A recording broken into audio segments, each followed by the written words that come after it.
Welcome everyone back to the channel. My name is Joe Esposito, your host of the 161st Street Show, and we are finally here. Opening day is almost upon us. Spring training is in the books. And before I get into today's topics, please remember to like and subscribe on this video, and we'll dive right on into it. So, first topic, Jasson Dominguez has officially been optioned to AAA is something that you kind of knew was in the cards as soon as Brian Cashman had his press conference early on in spring training and mentioned that as a possibility. And really, it was kind of the only option that made any sense for the Yankees at this point. Obviously, I feel like they would have liked to find a trade partner for Jasson, but wasn't in the cards. So I think ultimately keeping him and not selling low on him was the correct decision for the time being, and putting him in AAA. Obviously, you can get him everyday reps. And really, the way the team is currently constructed, Randall Grichuk making the roster and being your left-handed masher off the bench makes so much more sense. You know, Jasson Dominguez had an amazing spring training. There's no reason to knock it or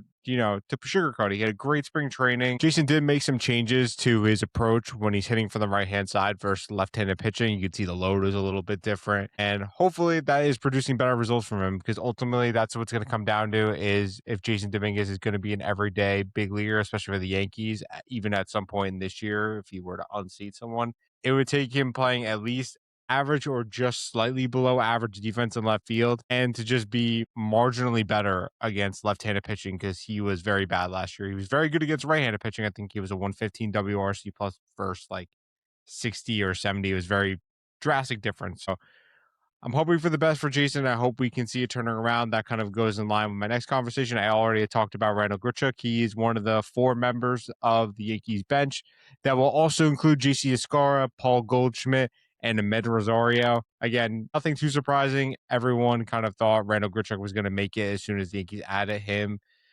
even as a non-roster invite to spring training, obviously with the comments that Brian Cashman had made earlier on in springs. Again, some people had debated, maybe they might not carry JC Escara because maybe they'll just count on Ben Rice as the backup catcher. I think ultimately this is the more correct decision. I really don't want to see Ben Rice behind the dish unless you kind of come to a point where Austin Wells' offense doesn't look good. He did show a lot of good signs in the WBC, except for playing for the Dominican Republic.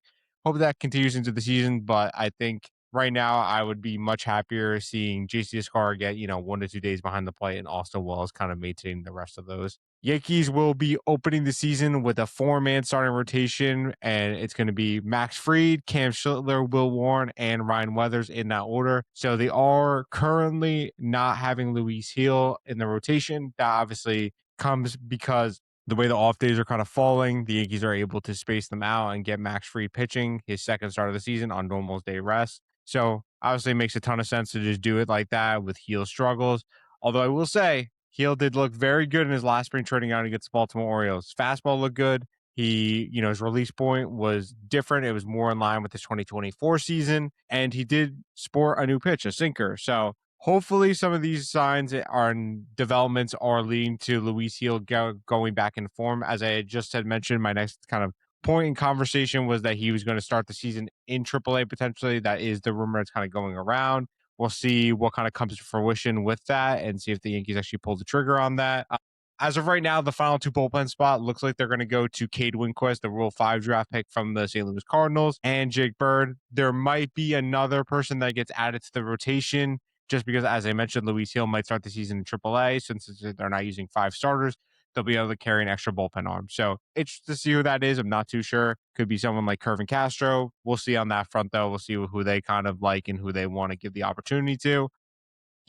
Just to speak on the 2, obviously, last spots in the bullpen, Cade was very shaky in terms of results. I think the stuff is there. I mean, obviously, he's working on a bunch of new things, and you only want to carry so much stock into spring training stats. So I think the Yankees are seeing the talent that Cade possesses, obviously with his live fastball, his trying to develop the sinker. So I think they want to give him at least an opportunity to pitch in the regular season before they kind of jump the gun and, they would have to return to the Cardinals. So I think they want to use that as an absolute last resort. They're hoping Cade, shows all of this potential and kind of, puts it all together for them. So we'll see what happens on that front.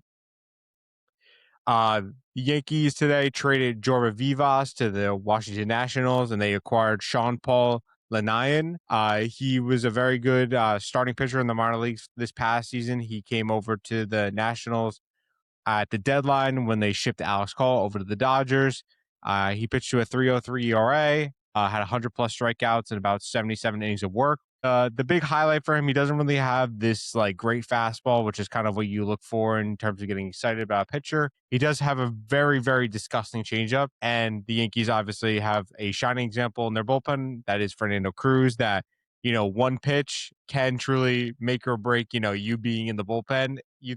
You would think they wouldn't be able to survive, but I literally watched Tommy Kahnle throw nothing but changeups in the 2024 playoffs, and nothing bad happened. It was crazy. It was like you're waiting for just like the catastrophe to happen, and Tommy Kahnle just everyone knew the changeup was coming.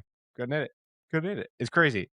I love pitches like that because it's just so unique, and it's just so awesome to see that like they have such a master of a pitch that the hitter knows it's coming, and he can't lay off or just can't make good contact. So interested to see what happens there. Obviously, I think he'll take more time to develop and all that. So we'll see how he goes and how he progresses in the 2026 minor league season. The last update, super exciting one. Garrick Cole finally made his return to spring training, pitched a scoreless inning in his debut, and now they have an exhibition coming up on Tuesday against the Cubs.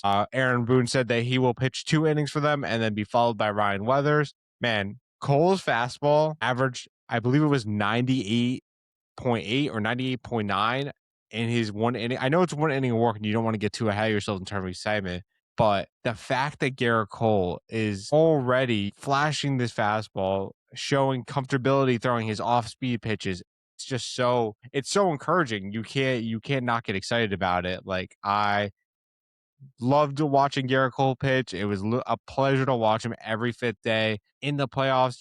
He just turned it on. He was a different animal. Like you saw him on the mound and you knew he was locked in from the get-go. It's just, I cannot wait to watch him pitch again. I'm so excited. I hope he can return soon. Obviously not rush back, but I really hope I can see him out there in the Yankee pinstripes pitching again very soon. But that pretty much wraps it up. Like I said, opening day is finally almost here. This is going to be, my first season as a Yankees content creator covering them live in season. Please follow me over on Twitter.